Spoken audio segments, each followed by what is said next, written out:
Why, my eyes, sir. You've never used them literally.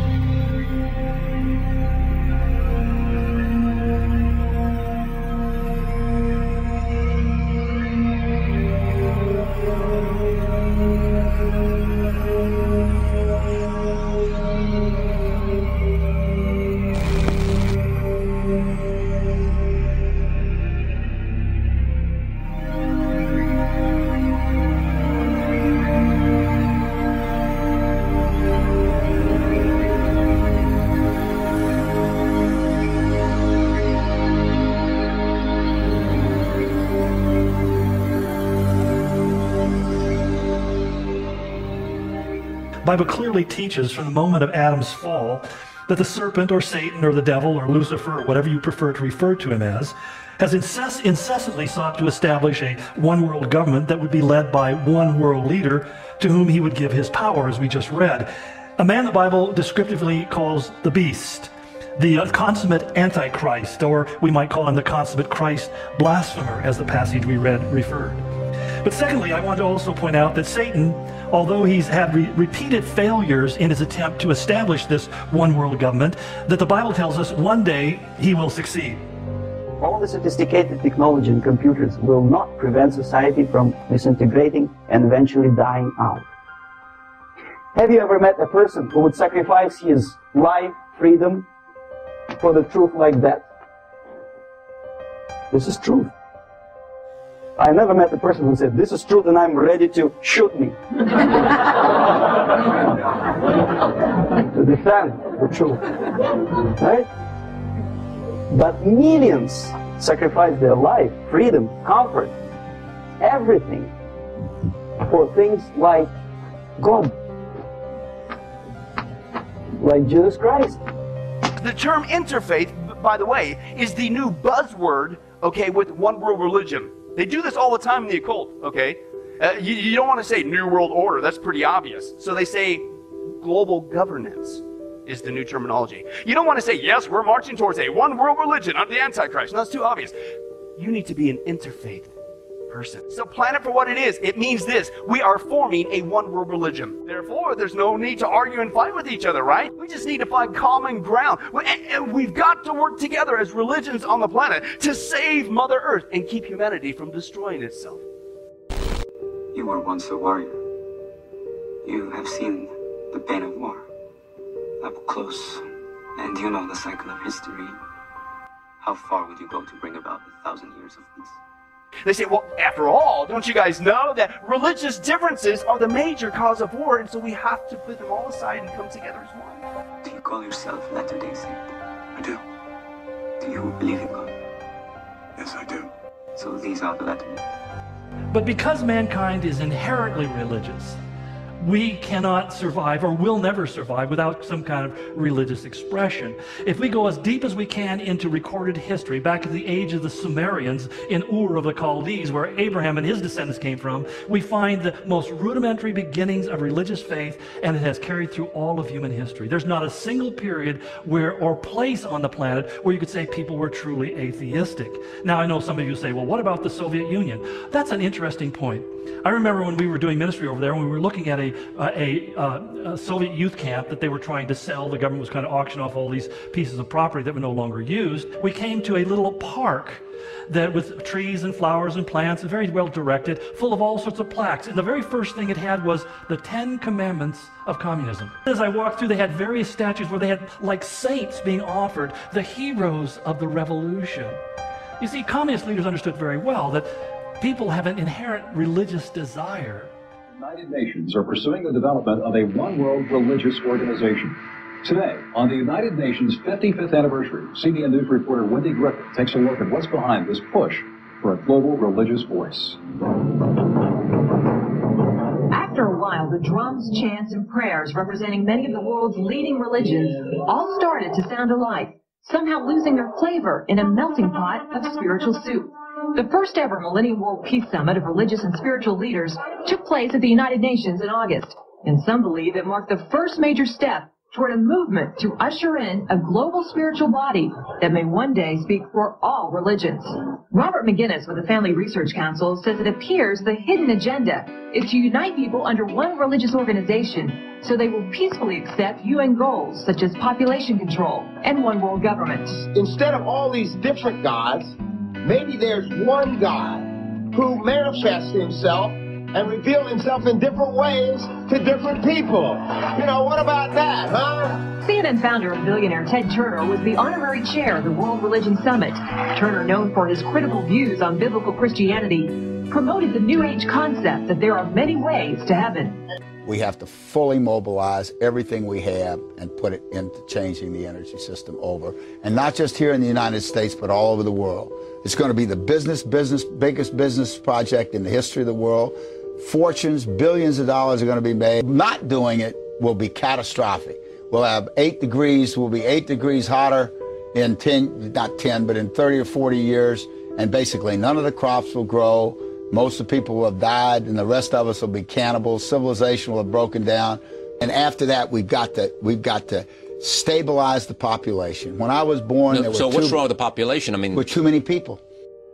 I don't think it's coincidence that pop culture media is attempting to resurrect and rebrand various types of cults, death cults, strange new gurus, and communes to reflect the coming New Age. Never mind that they are presented in dark fashion.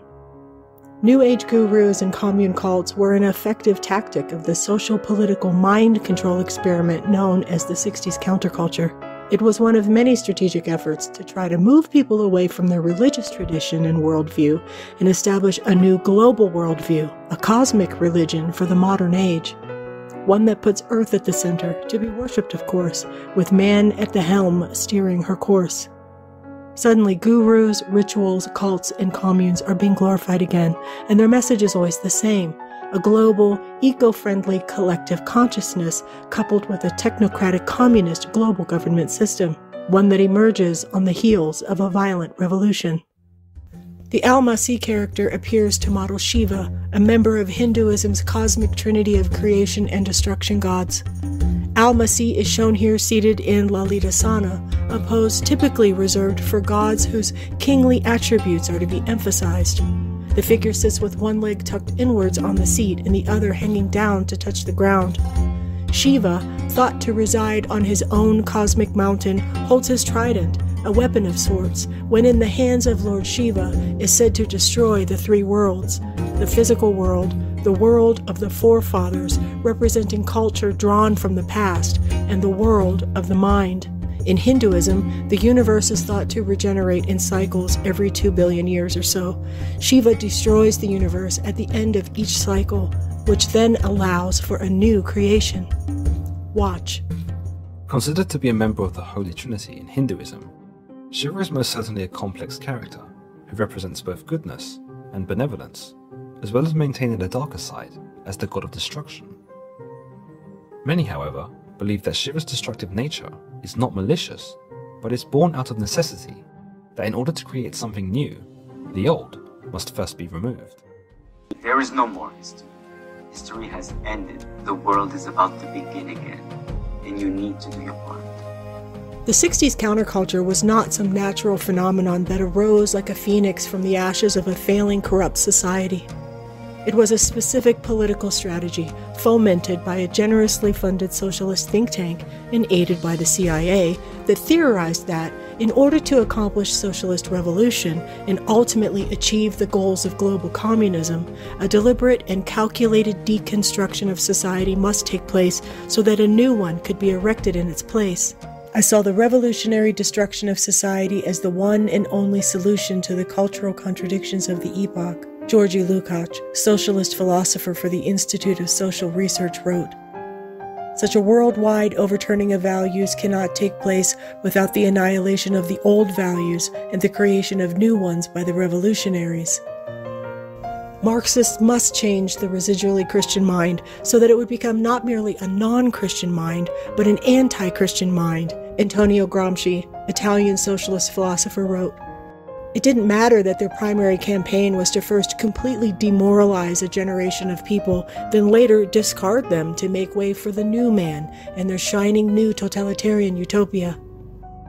Yet these people who've been programmed and, as you say, in place, and who are favorable to an opening of the Soviet concept, these are the very people who would be marked for extermination in this country? Most of them, yes. Simply because the psychological shock when they will see in future what the beautiful society of equality and social justice means in practice, obviously they will revolt. They will be very unhappy, frustrated people, and the Marxist-Leninist regime does not tolerate these people. They will join the leagues of dissenters, dissidents. To eliminate the others, to execute the others, don't they serve some purpose? Wouldn't they be the ones to rely on? They serve purpose only at the stage of destabilization of a nation. For example, your leftists in the United States, all these professors and all these beautiful civil rights defenders, they are instrumental in the process of the subversion only to destabilize the nation. When their job is completed, they are not needed anymore. They know too much. Some of them, when they get disillusioned, when they see that Marxist-Leninists come to power, obviously they get offended. They think that they will come to power. That will never happen, of course. They will be lined up against the wall and shot. Their social and political philosophy, handed down from the Enlightenment and known as postmodernism, has its roots in Marxist, Freudian, and atheist humanist thought. This philosophy marched long through our universities, institutions, and culture, using a specific strategy and through exhaustive criticism of every aspect of Western culture, and then placing perverse, opposing alternatives in its place. It was believed that society could be liberated from these horrific forms of oppression, and society could then be completely rebuilt, replacing the old system with the new societal order, one devoid of moral religious loyalties to one that replaces the state and the position of God to be served and maintained. Religion, primarily Christianity, continues to be their greatest obstacle. Despite the fact that Marxism made headway in terms of policy in the United States and other Western European countries in the early part of the 20th century, Orthodox Marxists had a major problem by the end of the 1910s. The actual worldwide Marxist revolution really hadn't ignited. Not only hadn't it happened, workers had spent the better part of 5 years murdering each other en masse in World War I. Marx's dialectical prophecy had been proved false. But just because Marx's dialectic materialism had been proved false, and just because soon the new Soviet Union would be slaughtering its own citizens at record rates, didn't mean that the Marxist intellectuals were going to give up on worldwide revolution. That was where Antonio Gramsci and Georgy Lukács came in. Gramsci was an Italian socialist who saw tearing down society as the necessary precondition for the eventual victory of global Marxism. Marxism simply hadn't won because men were weak, and men were weak because they were the products of a capitalist society. Lukács built on Gramsci, deciding that Marx's dialectic materialism wasn't really a prophetic tool for predicting the future. It was a tool for tearing down society itself. Simply destroying the status quo in the minds of the people would bring Marxism. Lukács's view was so influential that, for a time, he actually became Deputy Commissar of Culture in Hungary, where he proceeded to push a radical sex ed program encouraging free love and rejection of morality. I've been teaching at the university level a long time, and I got my PhD in 1979 when I was 24. And one of probably the biggest difference I've seen in the students who come in to the university is today they're already thoroughly brainwashed in cultural Marxism and socialism and political correctness, whereas 15 or 20 years ago that was not true, at least in my experience. Today I've noticed that they're all very well programmed right when they get there, and that's the success of 25 or 30 years of K through 12 and beyond propagandizing by what we call the cultural Marxists. The great brainwashing process, which goes very slow and is divided in 4 basic stages. The first one being demoralization. It takes from 15 to 20 years to demoralize a nation. Why that many years? Because this is the minimum number of years which requires to educate one generation of students in the country of your enemy, exposed to the ideology of the enemy. In other words, Marxist-Leninism ideology is being pumped into the soft heads of at least 3 generations of American students without being challenged or counterbalanced by the basic values of Americanism, American patriotism. The result you can see. I'm going to read just a few quotes from the book Socialism, first published in English in 1936. Socialism is not the pioneer of a better and finer world, but the spoiler of what thousands of years of civilization have created. It does not build, it destroys, for destruction is the essence of it. It produces nothing. It only consumes what the social order based on private ownership and the means of production has created. Each step leading towards socialism must exhaust itself in the destruction of what already exists. That was also, there was always a two-pronged strategy by the socialists. One, destroy the existing institutions of society, and then build their utopia. Step two, whatever the utopia might be. Our thoughts about all this come to an end. They're more than just thoughts. They feel real. Yeah. The concept of the traditional family, which is a fundamental tenet of Judeo-Christian belief, was their primary target, was considered authoritarian and oppressive, and in their mind contributes to the overpopulation of the earth. If the traditional family is the norm and individualist and oppressive, then what is the liberator? Any deviance from the norm, collectivism, communal living, and what Herbert Marcuse called polymorphous or non-reproductive sexuality in any form was encouraged and glorified, taboos and fetishism normalized. Many, if not all, of the commune cults that emerged from the 60s counterculture used religious symbols and icons while engaging in radical polymorphous sexual rituals. It's me. Play it.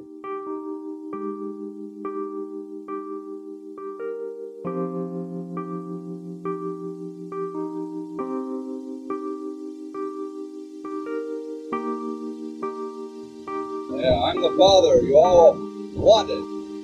Never thought you had, but you do have. It's me. Play it.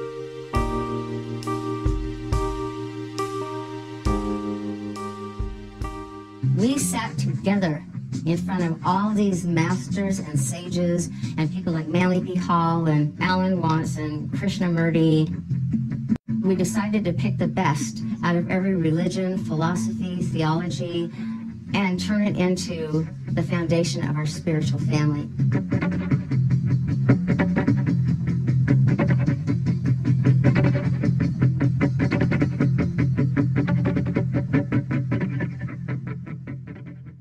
He shot airplanes out of the sky, he killed people, he was a millionaire multiple times. They transformed sex, drugs, and rock and roll into a genuine religious formation. The day that he came home and announced that he was going to have more than one woman, I said, I think you're a dirty old man on a lust trip. We knew we were part of a dramatic social adventure. They were just odd. They were like little automatons, robotic in some respect, that there was somebody pulling the strings. Father became interested in sexual magic from the teachings of the Order of the Golden Dawn, which was an occult society interested in channeling sexual energy for magical purposes. Sex magic was to raise her consciousness, and was definitely not about lust. If you were in the hierarchy on the ranch, you got to dress in brand new clothes. You got the best of everything. And if you were a laborer, in my opinion, you got treated like a dog. It was my first experience of being like in a communist state, where people have to work long, arduous hours from 12 to 18 hours a day, no days off. Most of the people on the ranch, the working class, were forever breaking down. They were mentally fatigued. Sheila has a different picture of life and work at the ranch. The work has been made into worship. Here at the ranch, we work sometimes 20 hours a day. And still, at the end of the day, we are laughing and having a good time. If the worshipful sannyasin is not having a good time, he had better keep it to himself. But the Rajneesh system goes one step further. This is called dynamic meditation. This violent frenzy continues on and on, creating a mind-altering form of hyperventilation. Wild movement alternates with periods of utter stillness. Done with regularity, techniques such as this can dull the critical thought process for extended periods of time. We are witnessing a key step in the creation of the Rajneesh ideal, the mindless man. Some of the people, they go into a trance. They lose all connection with anybody else. Some of the people on the ranch they're crazy. Filmed by a young German director. Wolfgang Dobrowolny. He's a sympathizer with the cult of the guru Bhagwan Rajneesh.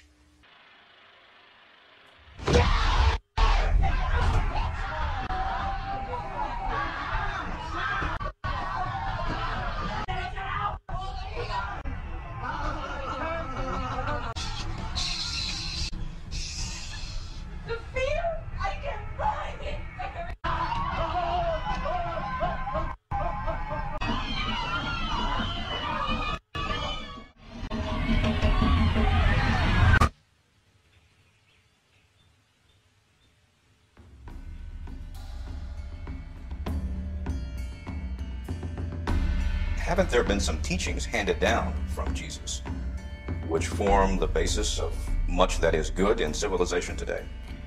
Nothing. Nothing. Not a single thing out of Jesus has come which has helped humanity in any way. Is there any part of Christianity, Hinduism, Buddhism, any of the established religions that you think are good? Nothing is. I want to be finished with the whole past completely. I want it to be erased completely. I want a discontinuity with the past. Only then the new humanity is possible, and a new world, and a new man. You say the whole world is a mess. What is it that you're trying to create in man, in the world? I'm simply saying that there is a way to be sane. I'm saying that you can get rid of all this insanity created by the past in you. How? Just by being a simple witness of your thought processes. That's my method of meditation. It is not a prayer, because there is no God to pray. It is simply sitting silently, witnessing the thoughts passing before you. Just witnessing, not interfering, not even judging. The moment you say, this is good, this is bad, you have already jumped into the thought process. It takes a little time to create a gap between the witness and the mind. Once the gap is there, you are for a great surprise that you are not the mind, that you are the witness, a watcher. And this process of watching is the very alchemy of real religion, but the mind is utterly empty. That's the moment of enlightenment. That is the moment when you become for the first time unconditioned, sane, really a free human being. Follow me! There shall be no need for gods, or any other kind of ideology, rituals, tradition, and religion. The opiate of the people shall be removed from the consciousness of all mankind. There shall be no longer further need for anything religious when freedom comes. There will be no need for concerns about the tomorrows, because every day will be heaven. We will have built the heaven that man has suppositionally dreamed about. We will have the heaven that we have been taught by the white masters would one day be given to us, that we might be able to shine somebody's shoes in the throne room. But we shall have our freedom here and now. It's marvelous. And in the meantime, I come in the phenomenon of religion to get people out of religion. I came, the very God of heaven in all of its might and fullness, with all the power that you said God had. I have come to make one final dissolution, one final elimination of all religious opinion. There's no room in the consciousness of truth for religious opinion. And until I have eradicated it from the face of the earth, I shall do all the miracles that you said your God would do and never did. I shall come and heal you all the diseases that you prayed for that never happened. Returning to your scripture will not save you. Bending to your knees will not please anyone. That time is past. This time is now. What's with the face? I mean, are you part of the protest? No. No, I don't believe in any of that. I don't believe in anything. Imagine there is no heaven. It's easy if you try. No hell below us. Above us only sky. Imagine all the people living for today. Yeah. Imagine there is no countries, yeah. It isn't hard to do. Nothing they care or die for, and no religion too. Imagine no possessions. I wonder if you can. No need for greed and hunger. Brotherhood of man. Sharing all the world. You. So why use Eastern mysticism as the vehicle for their socialist transformation? The main element in Eastern mysticism is nature worship, but it is also materialist. Materialism is a dominant philosophy in the atheistic worldview, stipulating that the universe is made up of only matter. There is no other substance in space-time reality. There is only the external world, empirically derived. Everything from psychological to mental states or thoughts within the mind to causes and effects and actions or behaviors of human beings, they are completely physical and material at the fundamental level. This can be characterized as a belief in eternal matter instead of an eternal God, understood as theism. That is, impersonal matter is all there ever was and is. The gist of Eastern mysticism follows the same thought. It's that the essential core of all living beings is a part of the impersonal life force. If I was a new parent, I wouldn't let my children's brains anywhere near this streaming network's programming. It's a propaganda machine that churns out what it calls lifestyle content from a liberal, progressive worldview. They publicly claim to be unbiased, but their offerings say otherwise. 85% of the content you'll find here, and that's their number, is their own branded material that represents counterculture and neo-counterculture ideology. They often use subversion, subliminal messages, and subtle manipulation of your thoughts in order to slowly erode your discernment skills and your definitions of right and wrong, good and evil. This is presented as carefully scripted shows, movies, miniseries, docuseries, and documentaries. There will be no resurrecting the Netflix Messiah for Season 2. The series has been canceled, announced on March 26, 2020 by one of its cast members, Will Trevall, on his Instagram account. While there has been no official statement from the network as to why, a source told The Hollywood Reporter that the company didn't feel confident about producing another season of the show, which features an international cast and filmed in several countries, given the current state of the world as it faces the pandemic. However, the show had received a great deal of backlash from some religious groups, and just 2 days before Season 1 was released, the Royal Film Commission of Jordan requested it not be shown in the predominantly Muslim country. So what is the Messiah about? The title of al-masih technically means the Messiah in Arabic, but its common usage most often refers to ad-dajjal, or al-masih ad-dajjal, meaning false Messiah or deceiver, who Christians recognize as the biblical Antichrist. Al-masih ad-dajjal is a person in Islamic end-time eschatology who deceives the entire unbelieving world through the use of lying signs and wonders. Transformational politics, a new era. I am Koshir.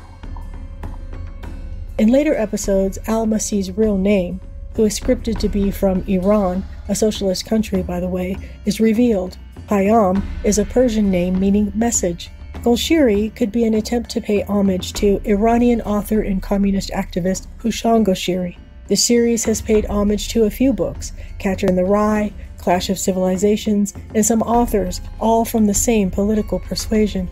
Hushan Golshiri was considered one of the most significant Persian fiction writers of the second half of the 20th century. He was a socialist intellectual, teacher, critical theorist, who wrote stories about popular culture from a communist perspective in the 60s and 70s that were then published by the Irano-Soviet Cultural Association. It was during these years when he became involved with the Tudeh Party, the Communist Party of Iran, was eventually arrested for it and spent 5 months in prison. He wrote of political prisoners and members of the Communist Party in many of his stories. After his imprisonment, he distanced himself from the party's political activity and made his writing the main focus of his activism. Golshiri continued writing communist material and kept getting arrested for it. He claims he was the victim of state-sponsored black propaganda that vilified his conduct and public stance. After numerous arrests, he was banned from publishing his work and moved to Tehran, where he died at the age of 63 from meningitis. In Episode 6, al-Masih recites a series of proverb-like proclamations, 8 of them to be exact, while standing in our nation's capital, a rather chilling mirror to Jesus' Beatitudes given at the Sermon on the Mount, recounted in the book of Matthew, chapters 5 through 7. Jesus delivered the Sermon on the Mount early in his ministry, and it's the longest of Jesus' sermons recorded in the New Testament. It is by far Jesus' longest explanation of what it looks like to live as his follower and to serve as a member of God's kingdom.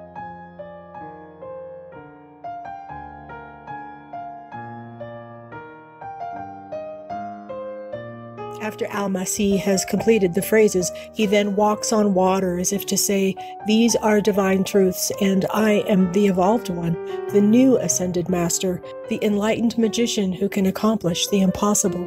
I don't believe that walking on water is a miracle. It is sheer stupidity. Life is that of a rebel. I don't have a doctrine, a philosophy, a theology to teach you. I have only to share my own experience of rebellion and infect you with rebelliousness. You will be just yourself.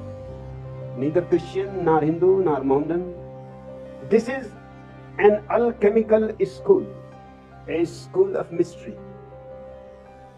Simultaneously, Jibril, which means Gabriel in Arabic, sheds his clothes and walks naked across the Israel border while the other refugees follow, basically negating God's promise to the Israelites in one dramatic scene. Nakedness is a symbol for vulnerable in Islam, and since it is also unlawful to be naked in public, this could be a show of rebellion. Why does the left hate Israel so much? Why are they aligning themselves with radical pro-Palestinian groups and their rejection of Israel? Orientalism. Orientalism is a term coined by a Columbia University professor named Edward Said. Said, in his seminal book titled Orientalism, combined the postmodernist strategy of manufactured narratives and critical theory into the idea of colonialism and applied it to the Middle East. In an article written by Sharon Goldman for Forward, the relationship between left-leaning groups and anti-Israel activists can be traced back decades to the late 1960s, when alliances developed around a shared postmodernist, anti-colonialist understanding of the world. It was into this developing half-political, half-philosophical matrix that radical Palestinians deftly inserted themselves despite the inherent contradictions. Anti-war activism, postmodernism, Orientalism, and intersectionality developed successfully to complement each other, each enhancing the left's hatred of Israel for a new generation. According to Said, Orientalism is defined as a Western style for dominating, restructuring, and having authority over the Orient. Again from Goldman's article, Said pulled examples from Western literature and the arts to highlight how people of the Orient were portrayed as dangerous others, and suggested that this is always what is done with those who are different, especially to people of color. And although America was not involved in the original sin of colonization or Orientalism, Americans adopted many of these false tropes because of the biased lens through which they viewed Arabs, wrote Said. And this bias was due to their relationship with Israel. The fact that Jews have an ancestral tie to their homeland that dates back thousands of years, or that most Israeli Jews are people of color from North Africa, or that Jews have nowhere else to go should they abandon their colonial outpost, did nothing to dissuade the left that this case was different than the others. Said's position as a professor at Columbia legitimized this narrative of Orientalism, and by the end of the 70s, it was widely taught by university academics across several disciplines. On the cover of his book, Orientalism, is a painting by Jean-Léon Gérôme titled The Snake Charmer, which bears a striking resemblance to the Jibril scene as he walks naked toward the Israeli soldier guarding the border. The painting was used as the cover art for Said's book, regardless of the fact that the painting does not depict a scene of Western dominance or racism of any kind, or that the location of the scene was ever under European colonialist rule. Al-Masih is associated with storms in this story. Clearly, this is a nod to the UN's climate agenda, but there's more. Storms are associated with chaos and calamity. Wind is associated with jinn, demonic entities that are said to be able to command the elements. According to the story, al-Masih is the mastermind with a plan to create chaos around the world as the catalyst to this new world system. Order out of chaos. Where have I heard that before? One of the books referenced in Episode 6 is penned by fictitious cyber terrorist Oscar Wallace, titled Manifesto of a Cultural Terrorist. This is a clever nod to David Foster Wallace, university professor, American novelist, and essayist, whose dense work provides a dark, often satirical analysis of American culture. He is best known for his novel Infinite Jest, an 1,100-page disturbing display of fully subverted, cocaine-infused mania that presents a dystopian futuristic vision of the world. All of his writing comes from a postmodernist, anti-capitalist worldview. Wallace had issues. He beat his wife. He struggled with alcoholism, drug addiction, and depression, and had been in psychiatric hospitals on a number of occasions. He eventually committed suicide by hanging at the age of 46. Wallace talked a lot about ways to create chaos and other tools for cultural terrorism in his book. Other characters in the story include the CIA agent Ava, played by Michelle Monaghan, an establishment figure at an agency that is scripted as an obstacle to the new order.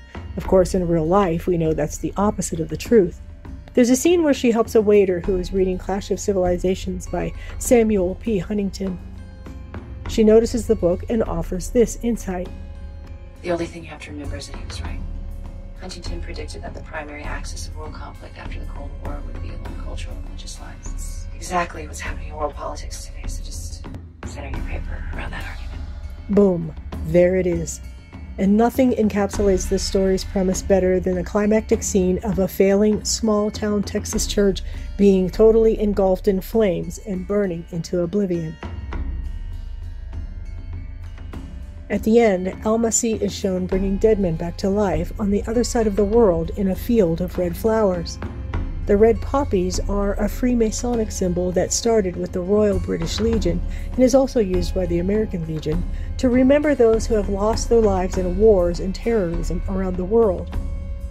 The symbol is typically made into a pin to be worn on the lapel and represents mourning and regret, and served as a pledge that war must never happen again.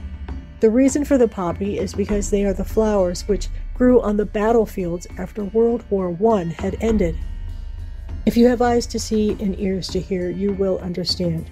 But understand this. The Bible tells us that this one world religion and government will come to pass. It will come to pass. The question isn't what will it look like or when will it happen. The question is, are you prepared? May God open your eyes and strengthen you for what is about to unfold.